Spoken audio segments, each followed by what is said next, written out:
Salam. Bu 10-cu dərsimiz robotun əsas sükan prinsipi dərsidir.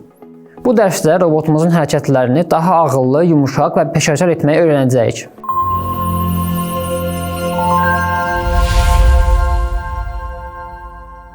Kodumuz demək olar ki, 9-cu dərslə eynidir.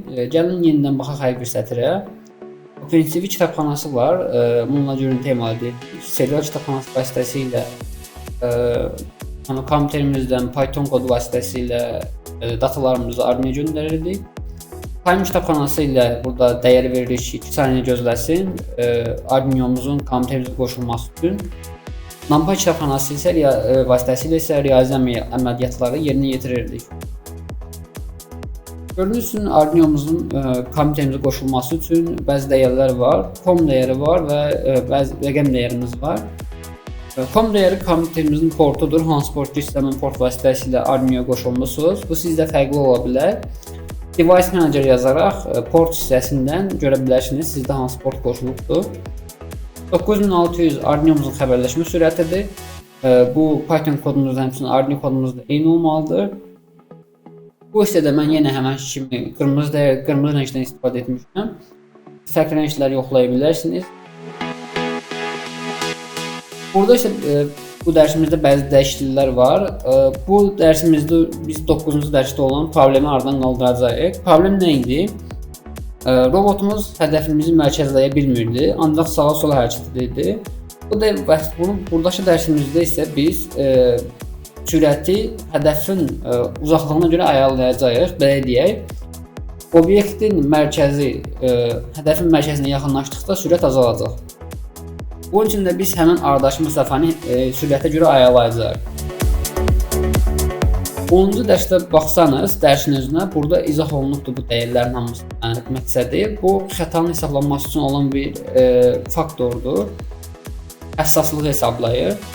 Bu isə obyektimizin belə deyək, minimum obyektinin 1500 sayısı olmalıdır. 1500 olmasa, yəni bu hədəf kodumuz hədəfi görməyəcək. Bu hissədəki kodumuz vasitəsilə biz Arduino'muzu kompüterimizə bağlayırıq. Gördüyünüz yuxarıdakı dəyərləri burada daxil olunur və Arduino bağlanır kompüterimizə və Arduino qoşuldu yazılır terminalımıza. Qoşulmayanda isə aşağıda xəta verəcək. Kodumuz vasitəsilə kamera seçirdik. Daxili kamera və yaxud da xarici kamera seçə bilərsiniz. 0 daxili kameranız, yəni kompüterin üzərində olan kameradır. Bir isə xarici kameradır, vertikal qoşulsun. Yeni bir while true əmrimiz var. Bu dövrümüz var, özür istəyirəm. Bu dövr vasitəsilə biz robotlarımızı istifadə edirik, onun üçün kodlar yazırıq. Gördüyünüz bu kod vasitəsilə biz davamlı olaraq görüntünü alır və yadda saxlayırıq. Bu kodumuz vasitəsilə biz əgər görüntü açılmayıbsa, o zaman kodumuzu dayandırır. Bu kodumuz vasitəsilə açılan ekranın hündürlüyünü və enini götürmüş. Bunun vasitəsilə mərkəzi tapmış oluruq, kameranın mərkəzini tapmış oluruq. Buradakı kod vasitəsilə isə RGB dəyərləri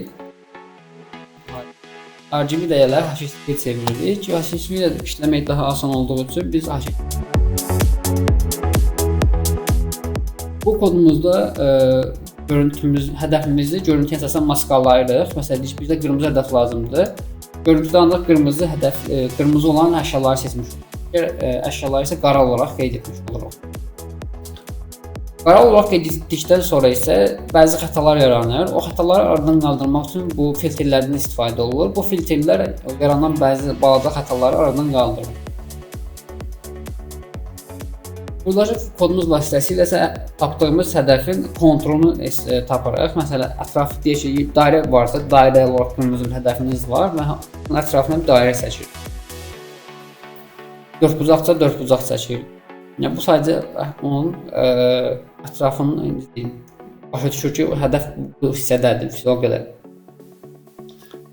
Bu hissədə isə biz Arduino'muza 2 ədəd fərqli dəyər göndərəcəyik. Çünki burada biz xətanı hesablayırıq, yəni burada sağa dönmək, sola dönmək dəyəri yox.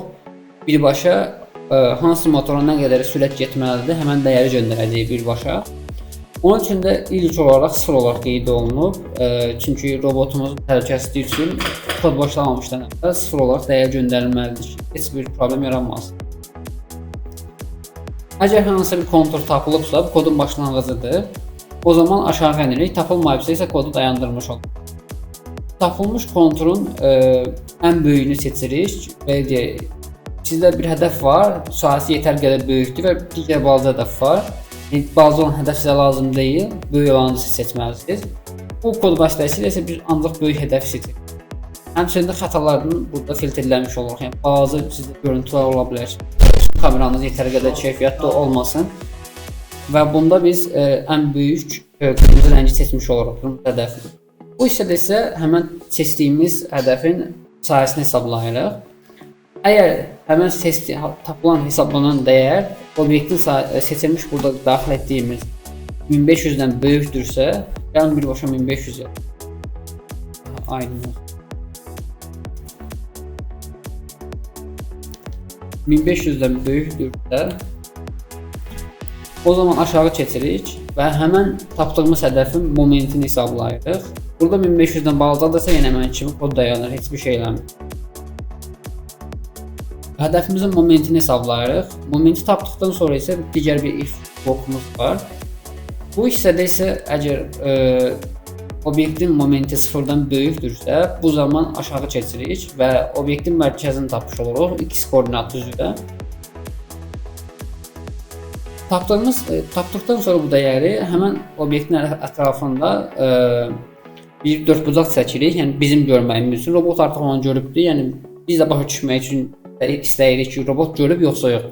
Bunun üçün ətrafına bir dördbucaq çəkirik, yaşıl rəngdə. Bu hissədəki kodumuz vasitəsilə isə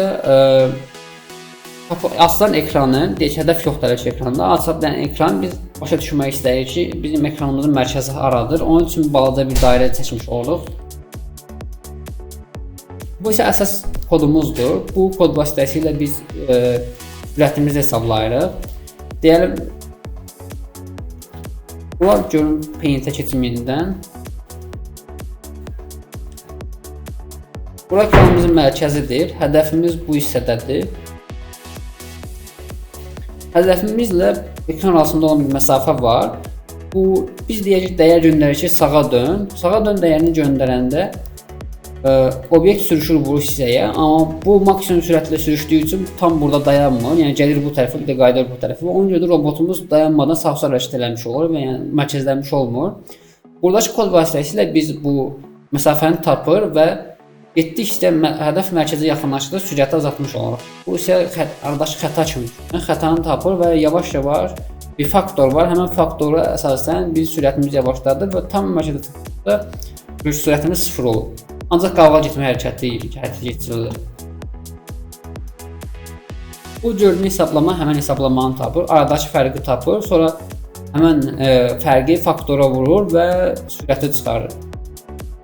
Bizim sürətimiz var, stabil sürət 150 qeyd eləmişəm. Həmən sürətdən isə bu tapdığımız çıxdıqda isə biz dəyər alırıq ki, bu qədər məsafədə bu qədər sürət olmalıdır. Yəni orada məsəl sıfıra olanda sıfır olmuş olur, yəni sürətdə sıfırlanır, yəni tam mərkəzlənmiş olur. Bu hissədə isə yenidən bir dəyər yaratmış oluruq özümüz üçün. Bu dəyəri bizim Arduino'ya göndərmək üçündür. Bu formada olmalıdır, çünki Arduino bir funksiyası var, gördüyünüz kimi aşağıda bir funksiya. Bu mesaj olaraq enkod edilir Arduino'ya, məsələn 2 ədəd dəyər, məsələn deyək ki, göstərim. 100 və deyəlim 100 və 90 olaraq göndərir. Məsələn, sol motora 100, sağ motora 90. Bu formada göndərir Arduino'nun daxilinə. Bu niyə bizə lazımdır? Çünki biz əvvəlki dərsdə gördüyünüz kimi ancaq sağa dön, sola dön deyildik. Bu hissədə isə hər bir motor üçün ayrı-ayrı bir dəyər yaratmışıq və bunları göndəririk Arduino'muza. Bu kodda həmən əməliyyatı yerinə yetirir. Bu hissədəki kod yenə artıq silək. Sadəcə ekran mərkəzinə bir dənə nöqtə qoyub. Bu hissədəki kod isə ekranımızı açır. Bu hissədəki kod vasitəsilə biz kodumuzu dayandırır. Həmçinin Arduino'ya gördüyünüz kimi burada olduğu kimi kod dayananda 0-0 dəyərlərini göndərmiş olur. Və kodumuz dayanandan sonra isə kameramız dayanır, Arduino əlaqə dayanır və bütün pəncərələr bağlanır. Bizim Arduino kodumuzda da dəyişiklik var. Bu sizə dediyim kimi 2 ədəd dəyər göndərir Arduino'da və Arduino bunu qəbul etməlidir. Bunun üçün kodumuzda bəzi dəyişikliklər var. Bu cycle kodu eynidir. Yəni pinlərimiz daxil edilib, burada təyin olunub, çıxışları setup olunub. Bu hissədə isə kodumuz biraz dəyişib. Gördüyünüz kimi serialdan alırıq dataları, sıfırdan böyüksə alırıq. Və gördüyünüz kimi 2 ədəd data alırıq. Bir sol speed, yəni sol təkər üçün sürət və sağ təkər üçün sürət. Bunları aldıqdan sonra gördüyünüz kimi yenə bir sürət təyin etmə funksiyası var. Əgər sürət sıfırdan böyükdürsə, burada həmən dəyəri, yəni göndərmiş oluruq motorumuza.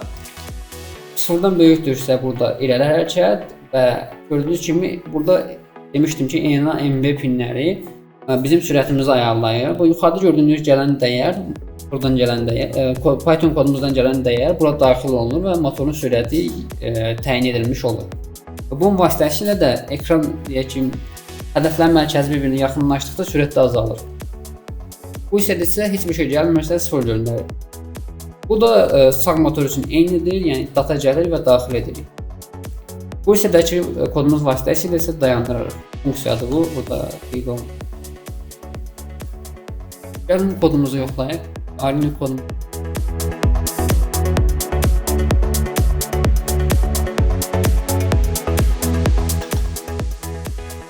Kodumuz işlən çıxırıq Arduino'dan və kodumuza qaydırıq.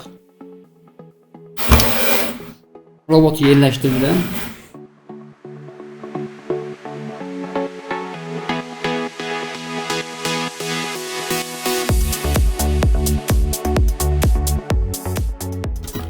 Gördüyünüz kimi hədəfimiz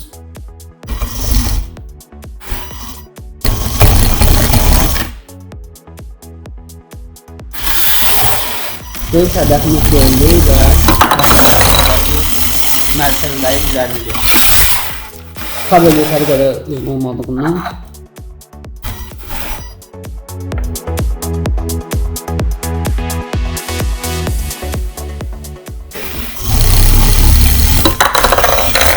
gördüyünüz kimi hədəf mərkəzləyir və heç bir xəta olmadan üzərinə gedir. Bu video dərsimiz bu qədər. İzlədiyiniz üçün sağ olun.